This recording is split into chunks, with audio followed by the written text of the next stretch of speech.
Why do Shimano SLX, XT and XTR hubs creak and fail? I first bumped into this problem back in 2020 when my brand new XT hub started creaking. Listen. And if you check some mountain bike forum threads, I'll give you a link below, you'll notice I was far from being alone with this.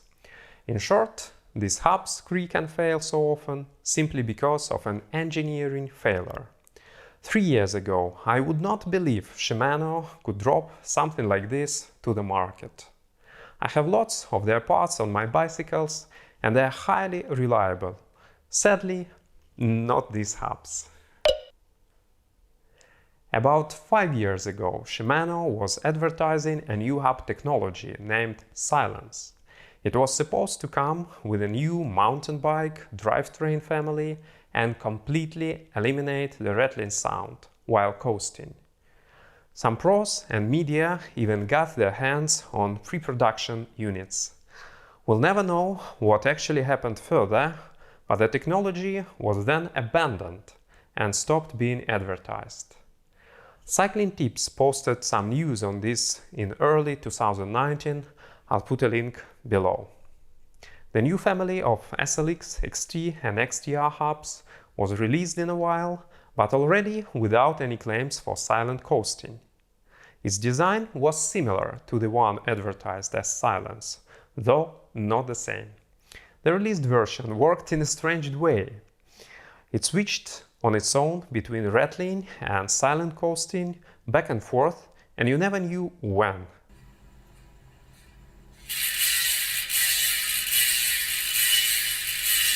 It's safe to assume Shimano couldn't allow enough time for a proper solution and went for a last-minute shortcut redesign. But the problem of these hubs came from elsewhere. Lots of the earliest owners started having creaking issues after the first 500 kilometers or so. And this creaking had nothing to do with freewheel mech. It was quickly traced to a plastic spacer which worked as a kind of a damper between the teeth of the hub shell and the free hub body. Initially, the spacer was designed to operate dry. After the first complaints, Shimano had to rethink this and update the service manual on these hubs. The new manual included applying Shimano premium grease to the spacer. The same moment, Shimano started to factory grease the freshly produced units of these hubs. Indeed, this was solving the earliest complaints. After the greasing, the hubs were operating smoothly. Not for long though. In a while, even regreased hubs came back with further problems. From crashed spacers, which could be replaced as a spare part, to crashed teeth of the hub shell and the free hub body, which obviously could not be replaced. It would mean complete hub replacement. I've personally gone through all the steps: dry hub, greasing, re-greasing, crashed and replaced spacer, and finally crashed teeth. And by 5,000 kilometers, the dead hub. You can find all my videos on this story in the playlist. Another minor adjustment by Shimano was bringing XTR-type spacers to both SLX and XT lines. These XTR spacers are black-colored in contrast to the white spacers which were initially found with SLX and XT. If you buy a freshly produced SLX right now, you're likely to find the black XTR spacer in it. I have not personally tried these black spacers yet. Assumedly, they're a bit tougher and longer lasting, but once again, this is unlikely to solve the deep engineering flaw of the design. Rather, just postpone the outcome a bit. Till now, Shimano has not still publicly admitted any failure with these hubs. Some owners are able to quietly claim new replacement hubs under warranty. This largely depends on a retailer who sold you the hub or the bike. As far as I know, in most countries you cannot claim warranty replacement directly from Shimano. Anyway, the replacement hubs are affected with the same problem. They're just freshly new.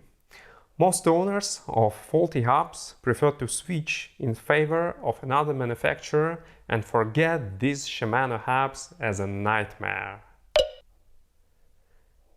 I have not seen a single report of such a hub working flawlessly for a couple thousand kilometers. The only unspotted reviews happen at low mileage figures. Once the hub hits trails frequently, all the problems are destined to come sooner or later. Nevertheless, Shimano marketing still does a decent job, and lots of people keep getting these hubs and bumping into the same problem again and again. My ruined XT hub was manufactured 3 years ago. Do you think maybe that after these years Shimano has solved the problem? Let's find out. I deliberately ordered another fresh XT hub recently for an update. In the next chapter of this story, I'll be happy to confirm a miraculous cure. If it happens. So why do these hubs creak and fail? Simple. It's a faulty design of connection between the hub shell and the free hub body. Dry or greased, the connecting plastic spacer wears out too quickly.